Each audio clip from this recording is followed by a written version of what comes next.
Boom! Monthly update, boys. What's going on? Nothing really happening in the background. Again, there's some stupid shit. To get real cryptic on you, there's real stupid shit that, the stupid shit going on in the background, not worth talking about. And by the time you see this, I'll probably have already explained the nose. So let's move on with the cryptic stuff, boys. Let's head to the questions. Got 2 dirt bike questions, which is awesome because dirt bikes are awesome. And 49A Salty, Mrs. Salty.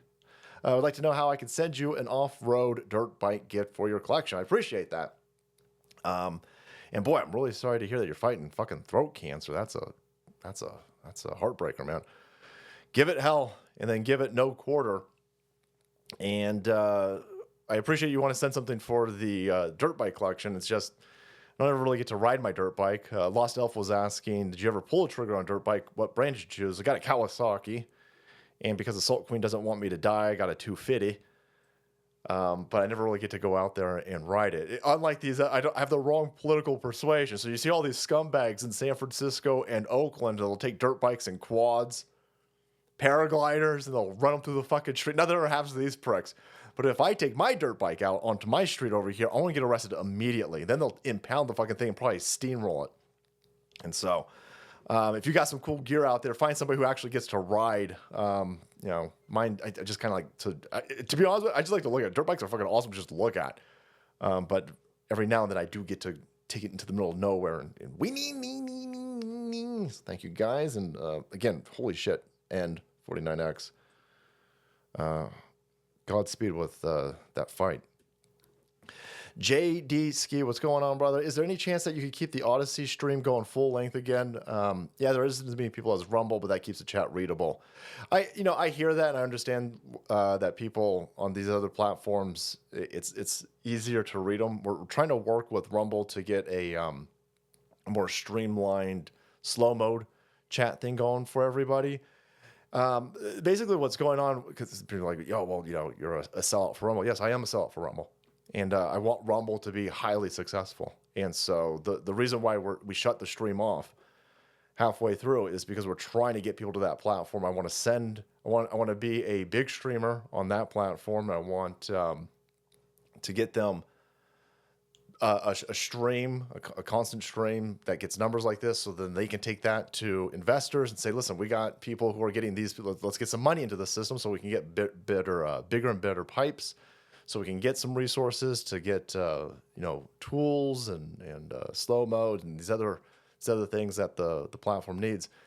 And I'm becoming a partner with this streaming platform over here, and I want them to be highly successful. And so I hear you, and I want a better experience for everybody, and I want lots of things out there. But honestly, it's I have a long-term plan with this company. And I want them to be highly successful. And in order for them to be highly successful, I need as big numbers as possible on the platform so that we can then shop that around to investors so we can get some more investments, so we can get better tools for people like you so you can make the chat more readable. So thanks, JD. Hear you, brother. Celtic Frost. Hey, Salty. When we beat these commies and you get your own statue built, what pose would you like to what pose would I like to be remembered in? Boy, that's a high praise.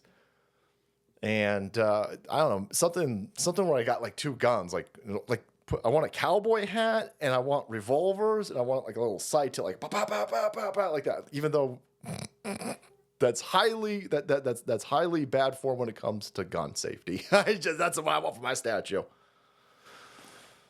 Fucking, that'd be awesome. There shouldn't be any more statue making material by the time you guys get to me, because there's so many other people out there. I want Scott Pressler and big old fucking cowboy boots. Thanks, man. Rasputin. My question, do you think the regime will actually hold an election, provided they fail to stop Trump with the court system? Well, they're not really intended to. These court trials that are being put against Trump, they're not meant to arrest him. These are all civil. And the reason why they're civil is because there is a low bar for proving anything. That's the whole point of all this. So what you're seeing with these bullshit court trials, that like the rapist sexy moron and this last one in New York City, is so that they can then run articles and all this press saying, oh my God, Donald Trump, see, stupid fucking idiot. He's guilty. Of course he's guilty. He's been charged $500 million in fees and crimes and litigation. No, that's again, these will all be appealed, even if he's got to put $400 million up to do it. And that's the point. The point is just so they can write more articles. This is how they're campaigning. So they're not going to actually arrest him with any of these. None of the criminal shit's never even going to make it before the election. So the entire point is to campaign basically off the bad press that they're generating with these bullshit political persecutions in these courtrooms. Now, with that said, I don't think that they'll arrest him before the election, but I think there's any number of things. I don't know I don't have an imagination evil enough to even understand what these fucking idiots are capable of doing. I mean, nobody thought they were going to unleash a worldwide bullshit fucking pandemic on us to still to like, I mean, I'm like, holy shit, this is some Dr. Evil level stuff. That was a comedy, by the way. We're like, okay. What I do know is it won't be just a straight up and down election between Joe Biden and Donald Trump. That's just not happening. I don't know if they remove Biden. I don't know. I have no idea. But it's just we're not just going to go to the polls and early vote for 5 months with those two people as the option. So it's going to get fucking insane. Ray, as we get deeper into 2024, the more apprehensive I get as to how they're going to pull off keeping Trump from getting a second term. Everyone I speak to is voting for him in November, no matter what they do. They can remove him from the ballot. We'll just write him in, even if he's in prison. So how will the left be able to get past the fact that we're hell-bent on reelecting him? Well, they will just use, they will create some other, how they envision it, winning scenario, knowing that they can't break apart Donald Trump's base at this point. They can't. I mean, holy shit, we galvanized. There's no way you're breaking apart his base. So whatever formula that they're concocting in order to steal an election has to revolve around the fact that they can't break us apart. And if they can't break us apart, then maybe they swap him out. Maybe it's Big Mike Obama. Maybe it's Gavin Newsom. I have no idea what these idiots are going to do. I just know it's not going to. It's not going to just be Joe Biden versus Trump again.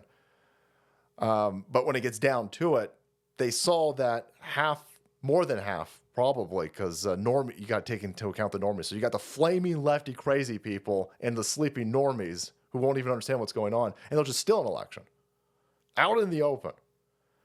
I think when it gets down to it, I think that's what they're going to do. They're just going to be like, okay, it doesn't matter if we have to acknowledge there's 300% voter turnout in Michigan. They'll just be like, okay, well, that's racism to bring it up. So I think they're going to go in that direction. They're just going to print ballots.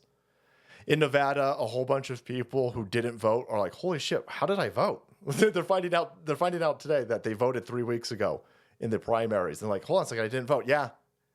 They're just going to take people's ballots and just run them. And so I think that's the Hail Mary, because it's going to be, they'll have to steal so many votes or run so many ballots that it's going to not mathematically make any sense, but they got away with it in 2020. So I see at bare minimum, that's kind of what they'll do now. So I think Trump's team's prepared for that. I think Trump's team is going to, right before the election, they did this with the Hunter Biden laptop, but it didn't really work because Donald Trump, Rumble wasn't as big as it is now. Twitter wasn't as open as it is now. It's not obviously perfect, but it's way more open than Twitter 1.0. So the information spectrum has completely changed between now and 2020. So I think the plan is the same thing. In 2020, they released the Biden laptop at the very end, hoping that would detonate Joe Biden's political career. It couldn't get off the ground.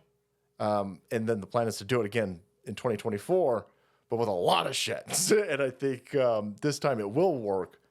And maybe Joe Biden won't be able to run. It'll be too close to the election. But it's just going to be wild. That's what I know. It's going to be fucking wild.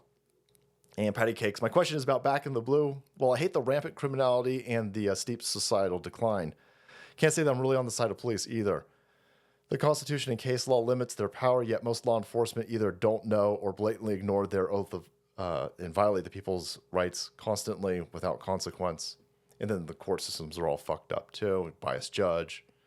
The sides are being bought off with tyranny. I'm very concerned that the control of crime lawlessness will be answered with more power given to egotistical tyrant police, and will be up to us to put our necks in a police state instead.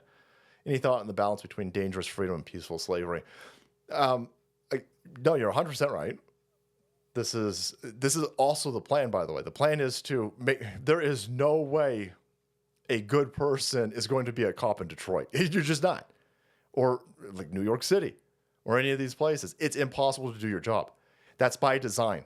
And so the people who would show up to, because they got good intentions to do this job, they're not going to risk their life and to get a paycheck. So you need somebody who's going to do stuff with that job and get side money. So bad cops. And this is what's happening. You're seeing this all over the place, and they're buying off the judicial system. Yeah, this is it's a huge problem, and it's a problem of momentum. It's getting worse and worse and worse. And so you're starting to see, you know, we've been saying it on this channel, you're going to see way, way, way more vigilantism, and you're going to need a lot more jury nullification. It's going to require more participation from people who understand what's going on into the system. A lot of people, they're not going to do jury duty. They'll find a way to get out of jury duty, but those are, a lot of those people understand that this is all fucked up, and we need people to go in there and stand up to corrupt judges. And I think you're going to see more and more vigilantism. I think you're going to see more and more people kind of pulling away and solving their own problems. You're going to see more and more people not utilizing the police, or in some places where they fuck things up so bad, these small neighborhoods, they're just getting their own police. There's a richer neighborhood a couple cities over, and they don't use local cops anymore. The community gets together, and they've got private security going through their stuff, so they're not even using. And I think you're gonna see more of that, and people will understand that you gotta remove your people. Are just gonna start. They're fleeing San Francisco. They're fleeing Oakland. They're fleeing Portland. They're fleeing these areas where it's the worst political police state-wise. And so voting by your feet, I guess, and taking care. I'm not telling anybody to be a vigilante, by the way. I don't want to get fucking arrested. I'm not responsible for what anybody else is doing. I'm just saying, if people can't rely on cops, then they'll just take care of their own business. You're seeing this with store owners and 7-Eleven owners and stuff like this. And so you're just going to see more of that. And I'm not going to lose any sleep. I'm not going to lose any sleep when somebody goes, oh my God, I can't believe there's so much vigilantism. And I'll go, yeah, you paid to defund the fucking cops in the middle of the road. Weirdos. But there you go. Thank you guys so much for all of the questions. Let's hope that it's a nice, boring behind the scenes month this month. We could use one of those. And I'll see you in the next update. Thanks, everybody. Take care.